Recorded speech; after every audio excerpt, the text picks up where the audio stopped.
10 News Conference continues with the new #2 man in the Roman Catholic Diocese of Providence, Coadjutor Bishop Richard Henning, who will eventually become the next Bishop of Providence next year. Bishop, it's a changing of the guard. Now, you know, Bishop Tobin was pretty conservative, and he didn't mind criticizing the Pope from time to time. What kind of a bishop are you? Are you like him, or are you more centrist, a little more liberal? I guess that's what everybody wants to know. The problem for me is that I try to avoid that language in the life of the church.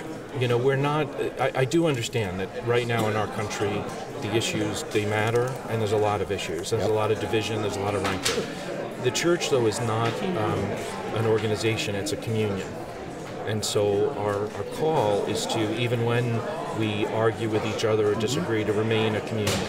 So I want to make sure that my life as a priest, as a bishop, and someday as diocesan bishop here is characterized by a commitment to the mission of Jesus Christ and to communion of the church. I believe in and will uphold Catholic teaching. So that's, if that makes me conservative, I don't know, that other people can decide that.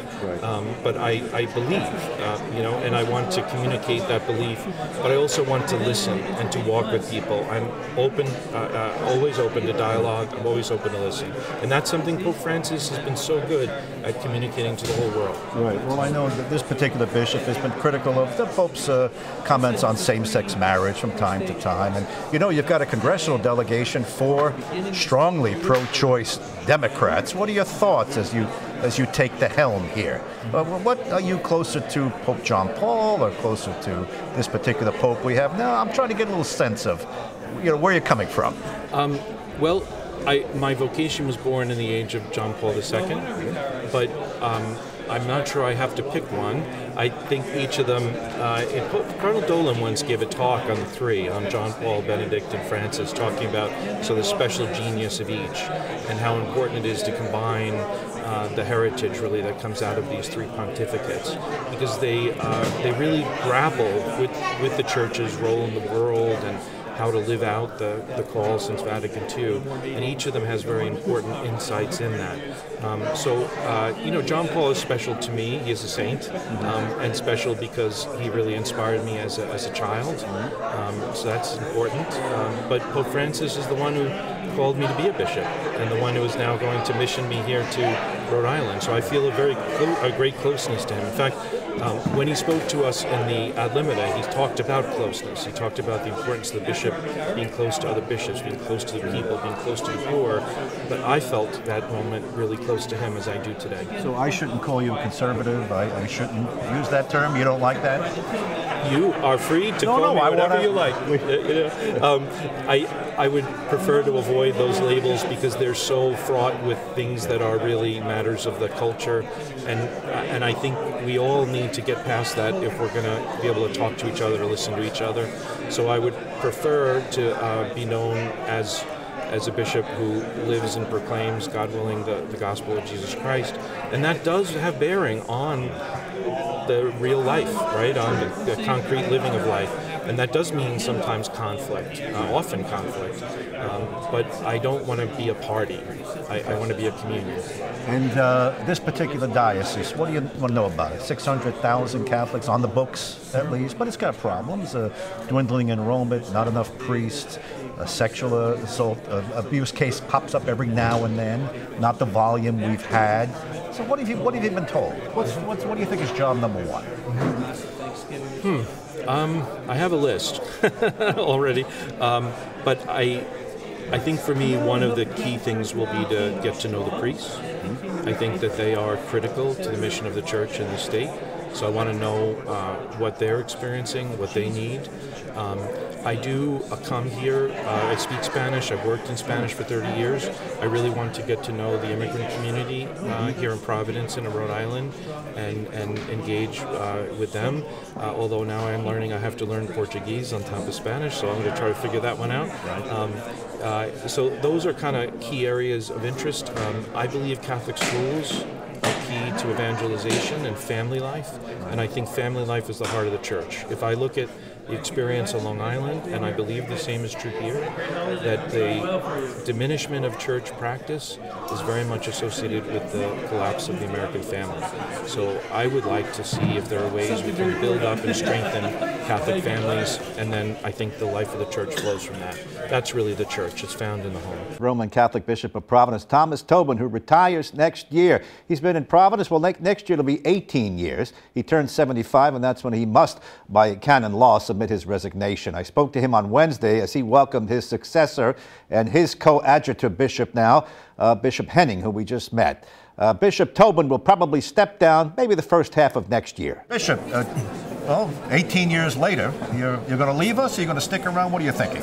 Well, again, it's going to be a while until my formal retirement is accepted. It could be months, could be a year, who knows how long.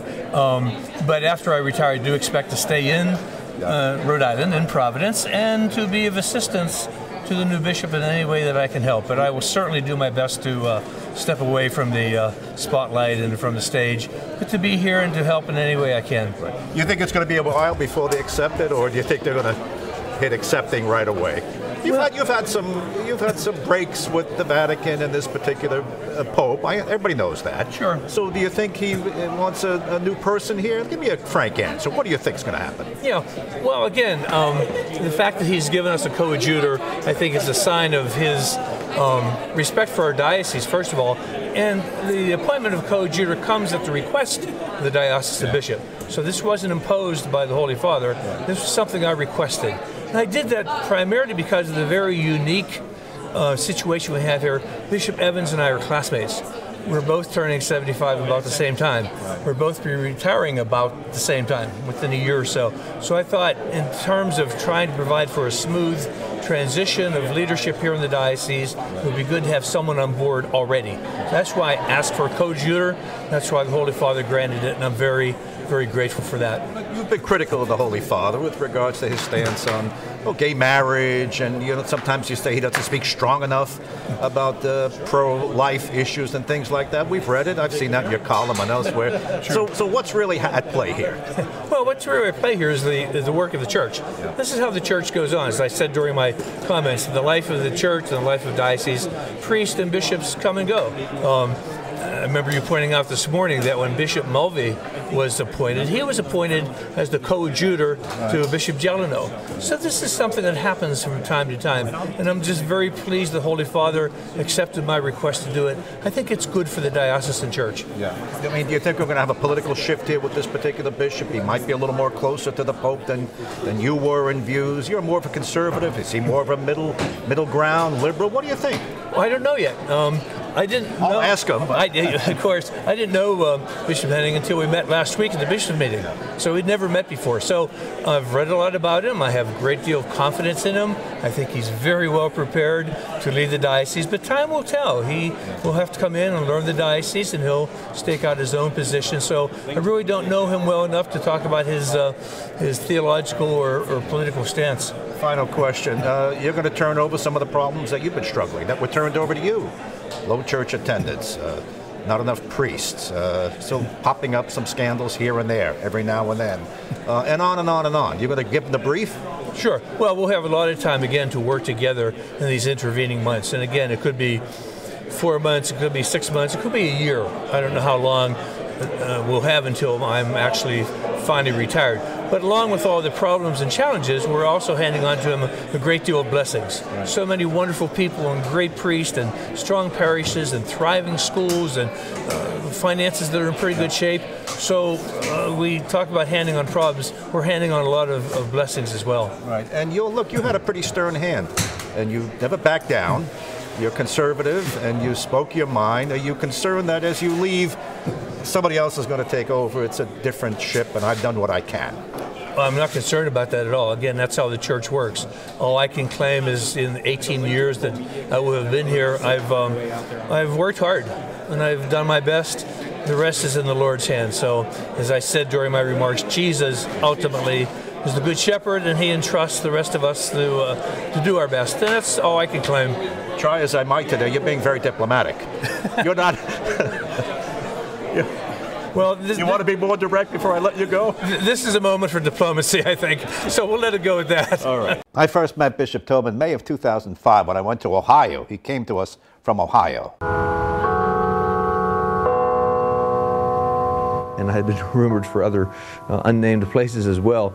But I had better information that Providence was coming, so I was not surprised when I got the call. To jump from a diocese of about 240,000 Catholics to one with more than 600,000 parishioners. Some have called it a promotion, sure. Someone thinks highly of you, and I would assume that that was the Pope, or at the time, the Pope's top people. Mm-hmm. You were well thought of. I would hope so. Usually that's how an assignment like this comes about, but one never knows exactly what the conversations are behind the scenes. Tobin leaves Youngstown after 9 years, and St. Columba Cathedral that looks down on the Rust Belt city that's never fully recovered from the closure of the steel mills in the 1970s. Though bright spots include Youngstown State, the Art Gallery, and the jobs at the GM assembly plant just to the north. The diocese, in fact, covers 6 counties, with a range of communities including the more affluent suburb of Poland, Ohio, 20 minutes to the south. This is Market Street, the city's main thoroughfare. In fact, the cathedral's half a block up. Coming to Youngstown wasn't that big a change for the bishop. In fact, he's from the region, Pittsburgh, an hour and a half away.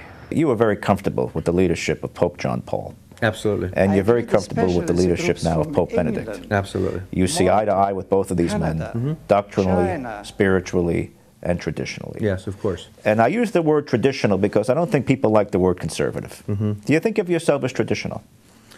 Well, again, I suppose a lot depends on how that term is defined with each individual. But yes, I certainly think Pope John Paul II and now Pope Benedict have carried on that tradition very beautifully and have given us a clear example of leadership for the church today that we should all reflect upon and try to imitate. Dear goodness, we have this bread to offer the church. No married priests, no female priests. That's the clear and consistent teaching of the church from the very beginning, and we need to be comfortable in understanding that and accepting it. But you do have a place for women in the administration. Absolutely. And you have the chancellor here as a woman, and women also hold higher posts throughout your diocese. We have women involved in several key administrative positions in the Diocese of Youngstown. Expect an anti-abortion activist. To me, that's the fundamental issue. But it's not the only issue. We speak about capital punishment and euthanasia and stem cell research and violence in families and in our streets and war. All of these things are part and parcel of the pro-life agenda. While abortion comes first, it's not the only issue that we should be involved in. Tobin's been writing about all of the above, about the abuse scandals. I think there are 3 or 4 litigation cases going on at the present time. These all predate you. Absolutely. And under your watch, there were no concurrent We're not incidents. aware of any incidents of sexual abuse in the last 9 or 10 years. And he's been writing about birth control and the shortage of priests and all the issues that draw debate in a diocesan column, something he'll continue in Providence. I hope it's a time of renewal. I think one of the most important gifts that Christians share and can share with our broader community is the gift of hope. All of that pretty much stays the same over these 17, will be 18 years next year. A strong pro-life stance, not for same-sex marriage, not for females in the priesthood, and on and on. And he's also not shy about telling local politicians, don't come for communion if you're not aligned with the traditional teachings of the Roman Catholic Church. He also told that to President Biden. If you're ever in Providence, you can come to church, but don't receive communion.